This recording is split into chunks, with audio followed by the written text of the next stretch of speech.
Bonjour, aujourd'hui c'est littérature. Et ça y est, il est paru, il est sorti en France, Bloody Miami de Tom Wolfe, ce gros bébé de 600 pages qui nous raconte l'Amérique sauvage d'aujourd'hui.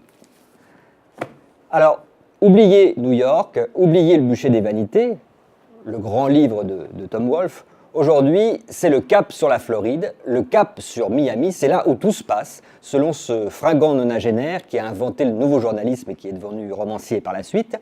C'est là que tout se passe parce que la Floride et surtout Miami est une terre d'immigration récente qui a complètement bousculé la démographie. Il y a une majorité de latinos, d'hispaniques, la moitié sont des Cubains.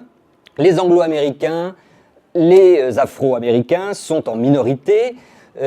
On pourrait se dire, après tout, l'Amérique, c'est un creuset, tout va s'intégrer. Ben, c'est pas ce que dit Tom Wolfe. Il dit, en fait, en reprenant la phrase d'une haïtienne dans le livre, si on veut comprendre Miami, il faut bien comprendre qu'à Miami, tout le monde déteste tout le monde. Donc, dans cette pétaudière qu'est Miami, il va nous inventer une histoire assez incroyable. Il a fait comme d'habitude, hein, il est allé sur le terrain. Il est allé visiter un petit peu tous les quartiers et on trouve une foultitude de personnages qui va donc du jeune policier héroïque cubain à qui il arrive que des malheurs parce qu'il est toujours là, il ne faut pas, la jeune d'origine cubaine qui essaie de s'émanciper, qui va tomber dans les bras des pires séducteurs, du psy narcissique au mafieux russe, des collectionneurs vieillissants et porno-dépendants. Tout ce petit monde va se croiser et à la fin, on va avoir évidemment une espèce d'intrigue qui va se bâtir avec un thriller quasiment et un épilogue. Alors, c'est pas forcément l'histoire qui est la plus formidable dans ce livre parce que elle est efficace, c'est ce qui nous permet d'aller jusqu'au bout. Mais vraiment, ce qui est le plus intéressant dans les livres de Tom Wolfe, c'est évidemment les descriptions qu'il fait de milieux sociaux, de quartiers.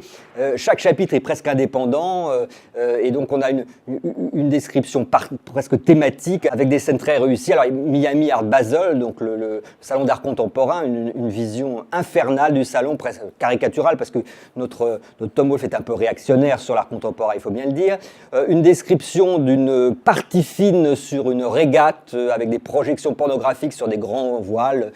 Il y a des scènes qui sont moins réussies, notamment celle qui met en scène le mafieux russe, mais au bout du compte, c'est quand même une espèce de panorama de l'Amérique moderne hallucinant, où on perd un petit peu tous ses repères, et en même temps où toujours domine évidemment les gens les plus riches et où domine l'argent, le pouvoir, le sexe.